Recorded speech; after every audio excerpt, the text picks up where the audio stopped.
योपां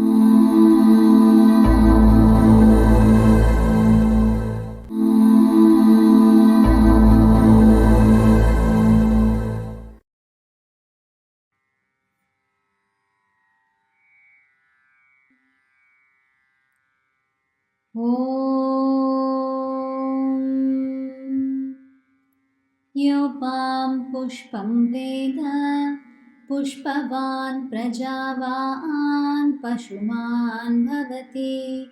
चन्द्रमा वा अपां पुष्पं पुष्पवान् प्रजावान् पशुमान् भवति। य एवं वेद योपामायतनं वेद आयतनवान् भवति। अग्निर्वा अपामायतनम् आयतनवान् भवति। यो अग्निरायतनं वेद आयतनवान् भवति। आपो वा अग्निरायतनम् आयतनवान् भवति। य एवं वेद योपामायतनं वेद आयतनवान् भवति। वायुर्वा अपामायतनम् आयतनवान् भवति। यो वायोरायतनं वेद आयतनवान् भवति। आपो वै वायोरायतनम् आयतनवान् भवति। य एवं वेद योपामायतनं वेद आयतनवान् भवति। असौ वै तपन्नपामायतनम् आयतनवान् भवति। यो मुष्यतपत आयतनं वेद आयतनवान् भवति। आपो वा अमुष्यतपत आयतनम् आयतनवान् भवति। य एवं वेद योपामायतनं वेद आयतनवान् भवति। चन्द्रमा वा अपामायतनम् आयतनवान् भवति। यश्चन्द्रमस आयतनं वेद आयतनवान् भवति। आपो वै चन्द्रमस आयतनम् आयतनवान् भवति।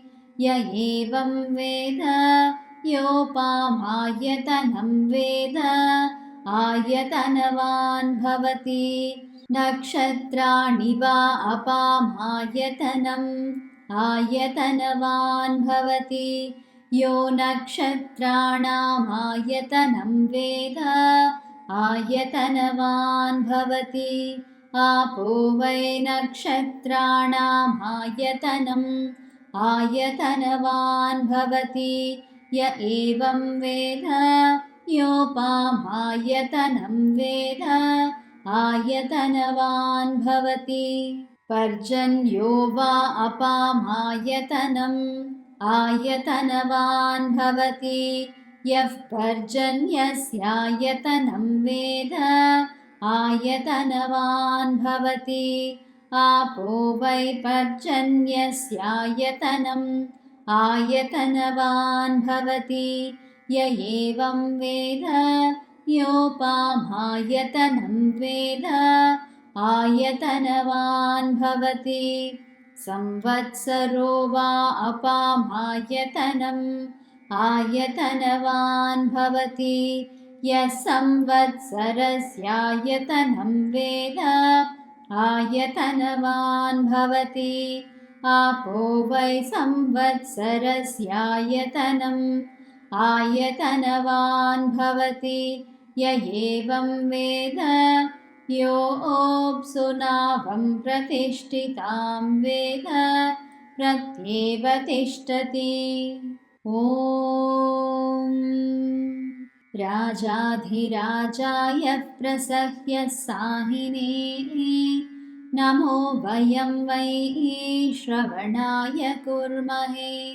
समे कामान् कामकामाय मह्यं कामेश्वरो वै श्रवणो ददातु। कुबेराय वैश्रवणाय महाराजाय नमः।